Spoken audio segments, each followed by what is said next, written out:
Over the next few minutes, I'm going to take you through a rogenSi module called Making the Leap, from manager to leader.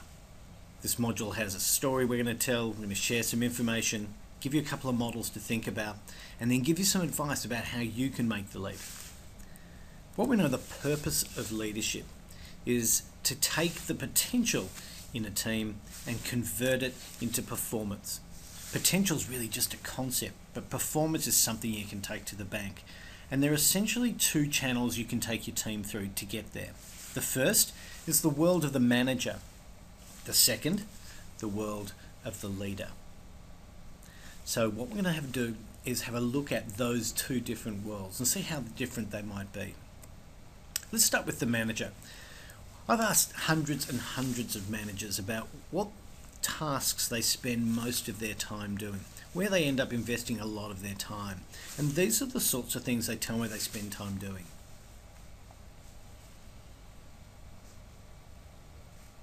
So if you're in leadership and that list looks familiar, you're not alone. Lots of people end up doing those types of activities. But it's very different from the activities we'd be seeing true leaders doing. So when I've spoken to people, I said, well, then how do leaders spend their time? And these are the sort of things they tell me, that they spend a lot more time investing in these kinds of activities. You only have to have a look at these two lists and you can immediately notice there's a different feel to the two different sides of this equation. On the manager side, people pick up themes immediately and they're quite distinct from the ones they pick up on the leader side. And we'd say that these are really very much about the mindsets that operate in the mind of the manager and the mind of the leader. And so let's have a look at some of the things that people tell us when they have a look at those lists. Firstly, when they're in the manager side, these are the sort of themes that come out. Reactive, backward looking, very task focused. The list is kind of negative. It looks like I'd be really busy. And overall, we often get a theme with this thing of being innovating, which is sapping people's strength.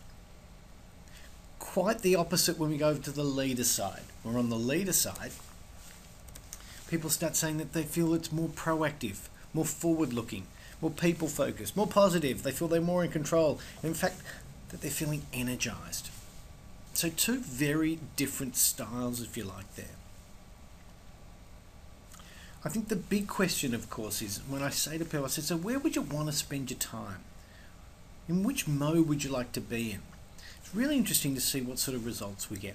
Now, obviously, most people, if we ask them the question, they would say this. They'd say they'd want to spend, say, 20% of their time managing and 80% of their time leading. And as I ask around groups around the country, that's pretty much the answer you get. And there's no great surprises there. What is surprising, of course, is this.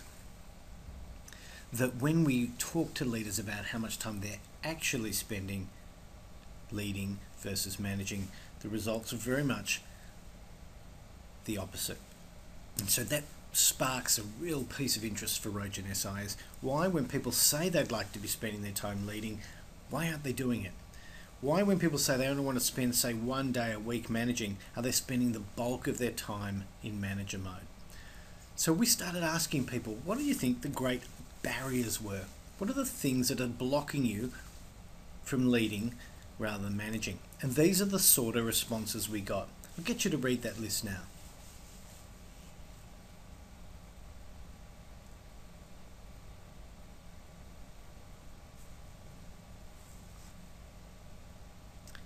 In black, a lot of the things that people tell us. The company policies don't make it easy for me to lead. My team's capability is stopping me from leading. Our systems are so hopeless, it means I end up having to spend more time doing management tasks. Often, leaders say to me, there are some people getting in the way. My peers, my boss is blocking me from leading, my team is stopping me from leading, or indeed a big block of people. The whole organisation seems to be conspiring to stop me from leading. Our research indicates that the biggest barrier of them all is the person themselves. I am the biggest barrier they need to face.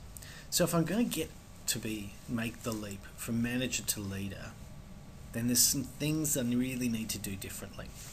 So we're all completely aware of all the barriers that may be stopping us from moving from being a manager to being a leader.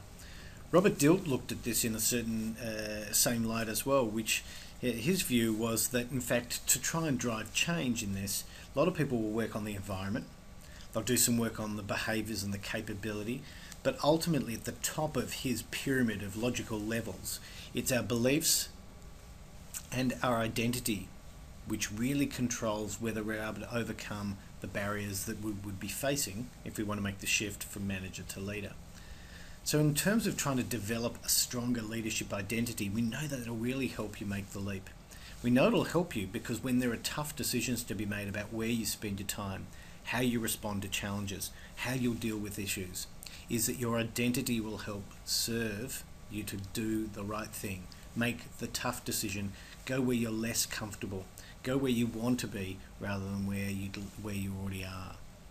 So to help you develop an identity, we find this a really practical device. The device has 3 statements: I am, I can, and I will. I am, very much a statement of identity. I can, a statement of belief. I will, a statement of intent. And we think this is really helpful. Now for some people, they can just write statements in there and that works really well for them. For others, we find the use of some kind of imagery, particularly for those people who are more visual, stimulate some really good thinking. So for instance, here's one. So the picture of the owl, a picture of the compass, and a picture of a present. So that may convert into a statement: I am wise. I can set the direction. I will give more of myself to my people. That might be a galvanizing identity statement for someone that really guides them in difficult situations and when times get tough. I am wise. I can set the direction. I need to give more of myself. Here's an alternate. I am the coach. I can see into the future and I will help my people achieve extraordinary things. Once again, I am the coach. I can see into the future and I will help my people achieve extraordinary things. It's those kind of identity statements that really support people in making the leap from manager to leader. So if you're interested in doing that, have a look at how you spend your time. Have a look at how you'd like to be spending your time and create more space for the really important path that you want to go on. I think the more time you spend on leadership activities means there's less time available for management. Identify those barriers and use your identity to start with the biggest one of all, which is you.